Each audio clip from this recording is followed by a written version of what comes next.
Hi friends, good evening. कैसे हैं आप सब? आई होप आप सब बहुत अच्छे होंगे and welcome to my new vlog. Morning का टाइम मॉर्निंग कह रही हूँ, इवनिंग का टाइम हो रहा था। मोस्टली मेरे व्लॉग जो है वो मॉर्निंग में स्टार्ट होते हैं ना, तो मैं यूज़ टू हो गई हूँ। मॉर्निंग का टाइम हो रहा था बोलते हुए इवनिंग का टाइम हो रहा था। और देखो यहाँ पे मैंने एक साइड कॉफ़ी रखी थी बनने के लिए, और जैसे ही मैं किचन में आई ना, मेरे पीछे पीछे ही आ गई मैडम, क्योंकि आज शाम को ये सोई नहीं थी। तो हमारी इवनिंग भी जल्दी स्टार्ट हो गई थी और पूरा दिन तूफ़ान मचा हुआ था। मतलब शाम को जैसे थोड़ी देर सो जाती है, रेस्ट वेस्ट कर लेती है ना, तो एकदम थोड़ी देर के लिए ना शांति सी हो जाती है। बट आज सोई नहीं थी, तो वो चहल पहल सी मची रहती है ना, बच्चे के होने से रौनक बोलते हैं, तो वही लगी हुई थी।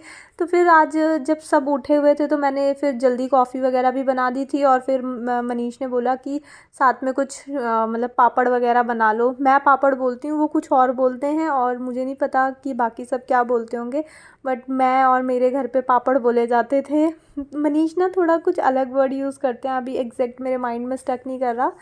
तो आप क्या कहते हैं इसे, ज़रूर बताना मेरे को कमेंट करके। वैसे ये चावल के होते हैं, चावल के पापड़ बोलती हूँ मैं तो, मतलब जो फ्राई करके बनाए जाते हैं चावल के पापड़। तो वही मैंने फ्राई करे थे, और साथ में कॉफ़ी थी। कॉफ़ी भी काफ़ी डिफरेंट डिफरेंट तरह से सब बनाते हैं, बट मैं इसी तरह से बनाती हूँ, मुझे इस तरह से अच्छी लगती है।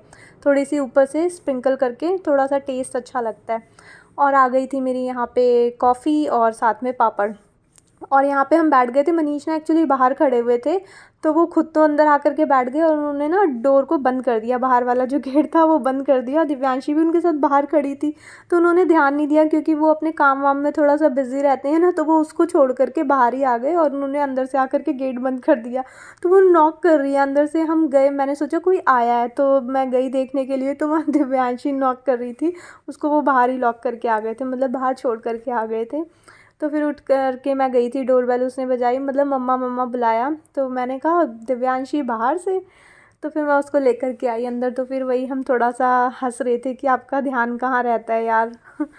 फिर उसके बाद कॉफ़ी वगैरह के बर्तन जो भी थे मैंने साथ के साथ वॉश कर दिए थे, क्योंकि फिर बर्तन इकट्ठे हो जाते हैं ना। वैसे भी इवनिंग का टाइम थोड़ा सा ना आजकल बिज़ी हो जाता है, क्योंकि कल से इसके एग्ज़ाम स्टार्ट हो गए हैं 1 तारीख से। ये जो व्लॉग है, एक मॉर्निंग में मैंने बनाया था 30 नवंबर का, और ये इवनिंग व्लॉग है, सेम ही डे का व्लॉग है। क्योंकि 30 नवंबर मतलब मंथ का लास्ट डे है, जो कि बहुत ज़्यादा स्पेशल होता है। वो मैं अभी आपको बताऊंगी क्यों स्पेशल होता है। और बर्तन वगैरह क्लीन करने के बाद मैं यहाँ पे आ गई थी झाड़ू लगाने के लिए, क्योंकि ना फिर संध्या हो जाती है। जैसे संध्या बोलते हैं जब थोड़ा सा दिन ढलने लगता है, तो उस टाइम पे बोला जाता है कि झाड़ू नहीं लगाते। हमारे यहाँ पे ऐसा बोला जाता है, बाकी मेरे को पता नहीं है कि ऐसा होता भी है या नहीं।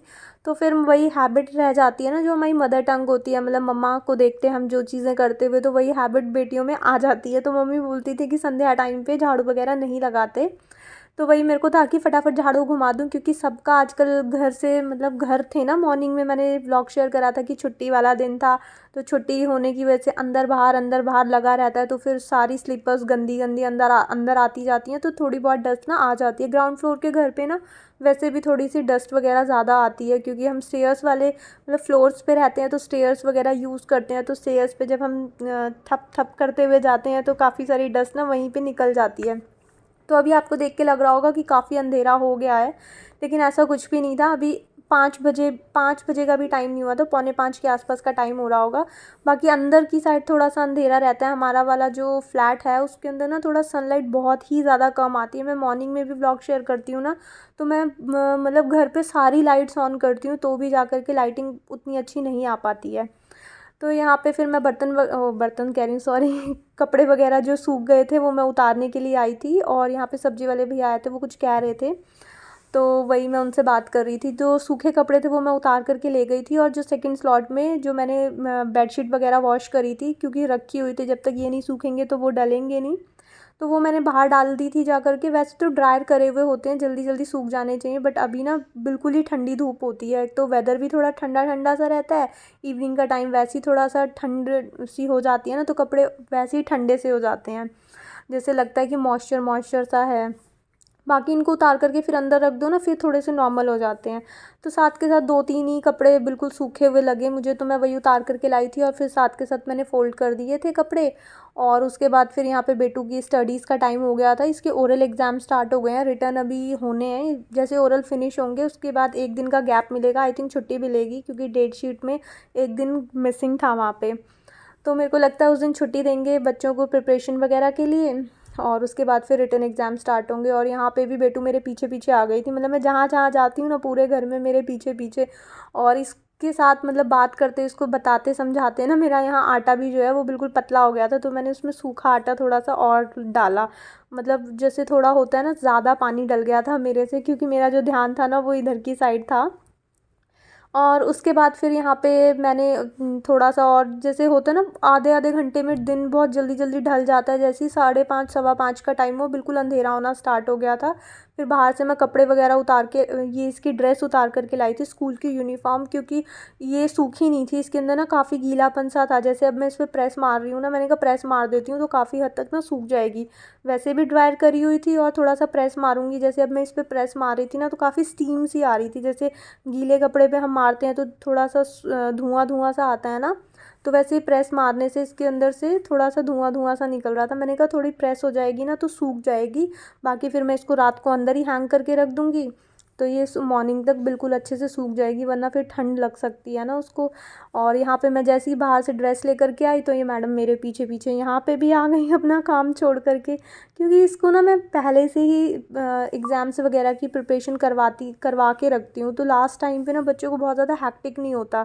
जैसे इसकी बीच बीच में छुट्टियाँ चलती रहती हैं, या तो मैंने इसको ऐसा नहीं कि उस दिन बिल्कुल इसको पढ़ाऊँ ना, छुट्टी कर दूँ इसकी, तो मैं इसको रेगुलर बेसिस पे जब पढ़ाती हूँ ना तो इस टाइम पे इसको सिर्फ रिवीजन की ज़रूरत होती है। बिल्कुल ऐसा कुछ पेंडिंग नहीं होता जो कि इसको स्पेशल टाइम दे करके इस टाइम पे लर्न करना पड़े। तो इसका फर्स्ट वाला जो वैसे भी एग्ज़ाम था, ओरल एग्ज़ाम, वो जीके और ड्राइंग का था, जिसकी ड्राइंग की तो प्रैक्टिस ये इसको ऑल टाइम ही करती रहती है। कार्टून्स और ड्राइंग वगैरह में ना इसको बहुत अच्छा लगता है बनाना, और इसकी ड्राइंग भी थोड़ी अभी के हिसाब से बिल्कुल ठीक ठाक है। तो जीके वगैरह के क्वेश्चंस इसने वैसे भी लर्न कर ही लिए थे, और उसके बाद इंग्लिश का इसका एग्ज़ाम था तो उसकी भी रीडिंग प्रैक्टिस वगैरह मैंने करवा दी थी। और उसके बाद फिर मैं यहाँ पे इसको कर रही थी रेडी, इसके हेयर्स वगैरह कॉम्ब कर रही थी, क्योंकि शाम को सो करके उठी थी ना तो थोड़े से मैसी हो गए थे। फिर मैंने इसके हेयर्स वगैरह ठीक करे नहीं थे, तो तब से वैसे ही घूम रही थी। मैंने कहा पहले अब अपना मैं किचन वगैरह समेट दूँ थोड़ा सा, मतलब बना करके रख दूँ, और आप थोड़ा सा अपना स्टडीज़ वगैरह कर लो।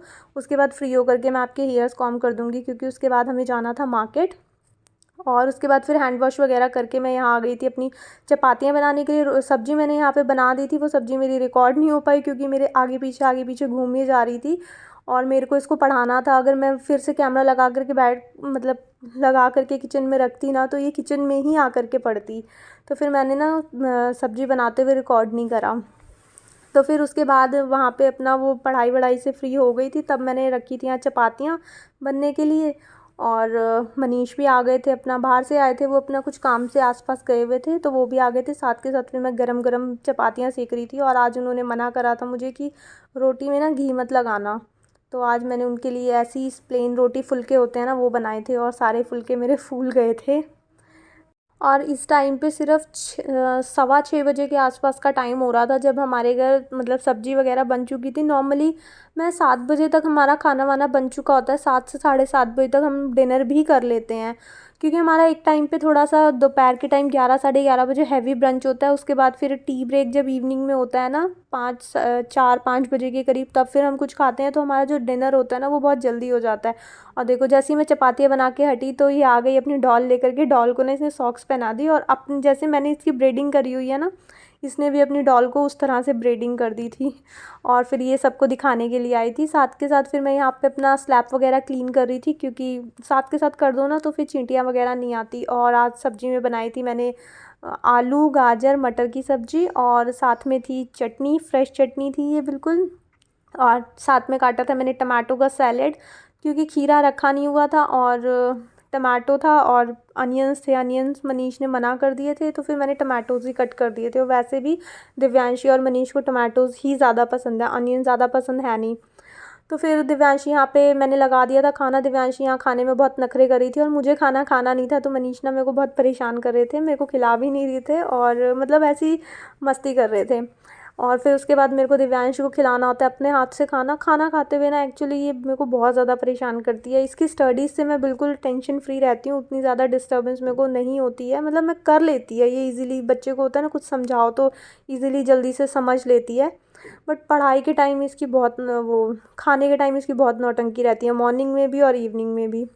और उसके बाद फिर मैं यहाँ पे डिनर वगैरह के बर्तन वगैरह मैंने क्लीन करने के लिए आ गए थे। फ्राई पैन वगैरह थी ना जिसमें मैंने सब्ज़ी बनाई थी, वो मैंने पहले ही क्लीन कर ली थी। उसके बाद मैंने यहाँ पे कैमरा सेट करा था, मैं भूल गई थी क्योंकि ये मेरे पीछे पीछे घूमती रहती है ना, तो मेरी बहुत सारी चीज़ें होती है जो माइंड से ना स्किप हो जाती हैं इसके चक्कर में कि मतलब ऐसे जंप करती है ये उसके आगे, ट्राईपॉड के आगे, तो ट्राईपॉड ही नीचे ना गिर जाए, फ़ोन मतलब ये इसको भी लगेगा, इसके सर पे लग सकता है। तो मैं थोड़ा सा अवॉइड करती हूँ उस टाइम पे जब ये ज़्यादा मस्ती के मूड में होती है। और फिर वहाँ पे बर्तन वगैरह डिनर के मैंने मतलब क्लीन कर दिए थे। उसके बाद यहाँ पे हमने डिनर करा था, तो साथ के साथ फिर मैंने यहाँ पे भी कपड़ा मार दिया था ताकि मतलब क्लीन हो जाए। और उसके बाद ये देखो यहाँ पे अभी 6:59 हो रहे हैं, मतलब एग्जैक्ट 7 भी नहीं बजे हैं, अभी 1 मिनट रहता है। और उसके बाद फिर 5-10 मिनट के बाद फिर हम यहाँ पे आ गए थे मार्केट हम इसलिए आए थे क्योंकि आज है 30 नवंबर, मतलब मंथ का लास्ट डे, जिसका हर एक हाउसवाइफ को बहुत ही बेसब्री से इंतज़ार रहता होगा।